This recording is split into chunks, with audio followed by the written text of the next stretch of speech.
Welcome back, guys. This is one very simple question that I get asked often by the students. Sir, how should we study with maximum amount of focus for the neet-pg? How should we increase our performance? This is one simple question that distracts and that haunts every student who is trying to prepare for a competitive exam. Let me paint for you a simple scenario that happens. You are ready and you are all set for your study time. You have done all your arrangements. You are just about to begin. You are lined up everything. And then what happens? Somebody pops in. Either it's your friend, your roommate, your batchmate, maybe your mom calling, or maybe a social media message that you might have just received. This is a very common scenario that happens with students.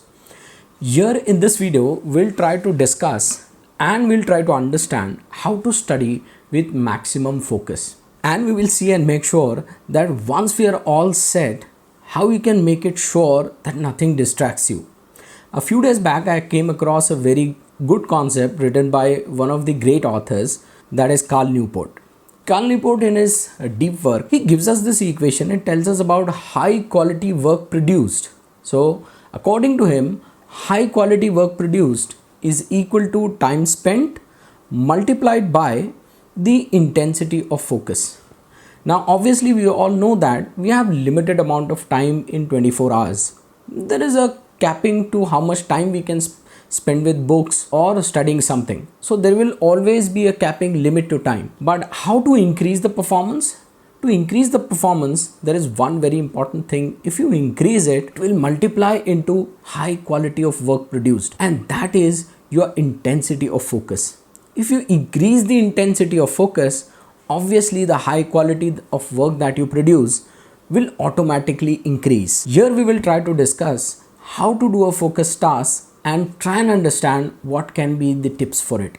So tip number 1, keep it simple and unifocus. Decide in advance what you are going to study and what you want to study. Where do many students scramble is basically they want to do many things. They want to study many things in a short interval of time. So if you haven't decided what you want to study and you are not unifocused on it, you will be losing not only time, but you will be losing a very important asset, that is intensity of the focus. This will spoil your focus. So instead of going for many subjects, decide a single task, decide a single subject, decide a part of the subject very clearly in your mind and set a time frame for it that you want to achieve. This will help you in making or increasing the intensity of your work. Second important tip, keep it untouched. What do I mean by untouched? I mean by untouched is that you should be having no other thing to do when you have decided to complete that task. Not your phone, not your books, not anything in the world should distract you and should be a part of that time that you have dedicated for the completion of this task. So it is a simple advice, but many times it becomes very difficult to follow. So my advice is just switch off your phone. Don't even look into your social media messages after you have started 15 minutes of work or maybe 20 minutes of work. Keep it uni-focused and keep it untouched. Be faithful to the task that you have decided till you are completed with that task. Tip number 3, gather all your resources. This is a typical with students. You start working on a subject, you start working on a topic. Then in between you are like, oh, I've written this somewhere, or that was written in that book. So you get up from your table, you go there, you try to find that resource, you try to get that register of yours, you try to get those notes of yours, maybe try to get that book of yours that you are unable to find, and you end up wasting your time. This is very, very important and crucial to increasing the intensity of your work and intensity of your focus. Before you begin with your task, make sure that all your resources are already arranged. All your resources are well kept in front of you. So when you begin with the study, you don't need anything extra. It is just like that you are well prepared sitting on a dinner table.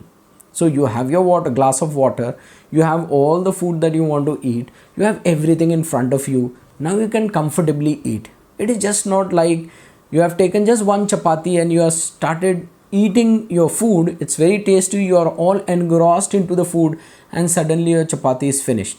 So you now have to get up, get one more chapati, and then again start with the process. Or maybe you haven't taken your water to drink when you are eating. So keep everything at a place so that your focus is not disturbed. Don't jumble here and there to pick up your study material and your books.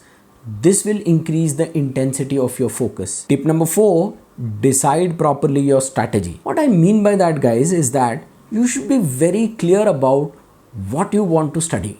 Whether it's a new topic that you're going to study, whether it is a topic that you want to reread, whether it is just a revision strategy that you have decided for yourself, or maybe you are just trying to solve some multiple choice questions or MCQs. It is very important to have your strategy sorted out very clearly, guys.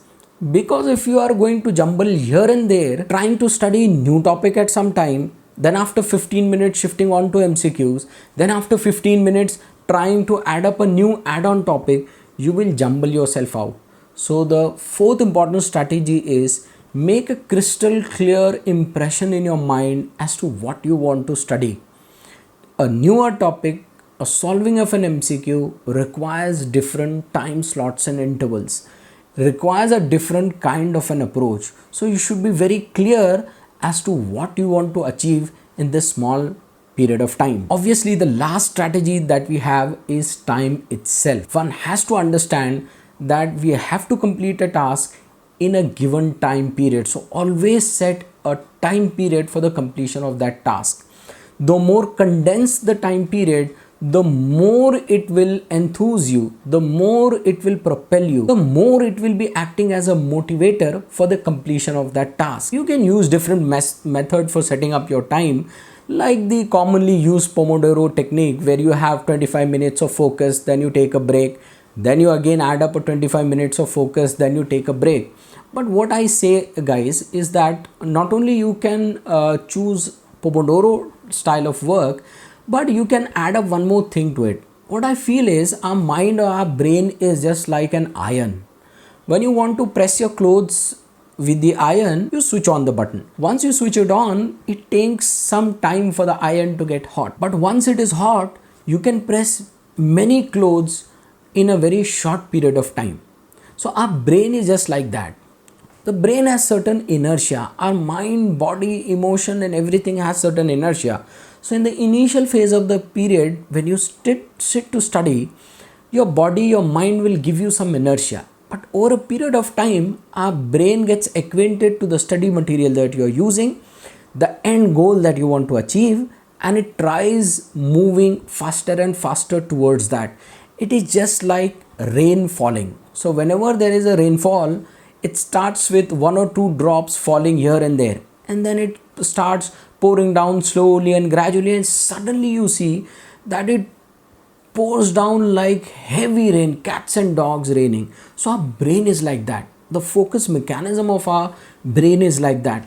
You initially begin with a topic, you will have some inertia, but you stick to it, keep your focus ready, keep your intensity ready. To those 25 minutes, you can add up 40 minutes, 1 hour. So your brain will give you maximum amount of intensity based, or you can say laser focus for that period. You just have to cross the barrier of inertia in the beginning. That is why, guys, it is said that time is the single best motivator to get any task completed. That is why it is said, guys, that time pressure is a very strong motivator that will motivate you to complete your task. Just remember those 3 hours that you spent in your examination hall answering your essay type questions. So once you are in your examination hall, you get your question paper, you are so much immersed into it, and your brain gives you a laser precision focused intense time of 3 hours, where you are so much focused that you are unaware about what is happening around you. You are able to complete your answers, and in these 3 hours you get what you call as immense focus and productivity. So finally, what I'll say, guys, that if you are able to train your mind and body for the kind of work and focus that it achieves in those 3 hours of examination, if you are able to train it in the normal days, you are going to baffle yourself with the results. You yourself will astonish yourself looking at what you have achieved. So these are, guys, some of the tips that I have discussed that you can use to study with great focus for your examination and targeted result. Hope this has helped you. See you soon next time.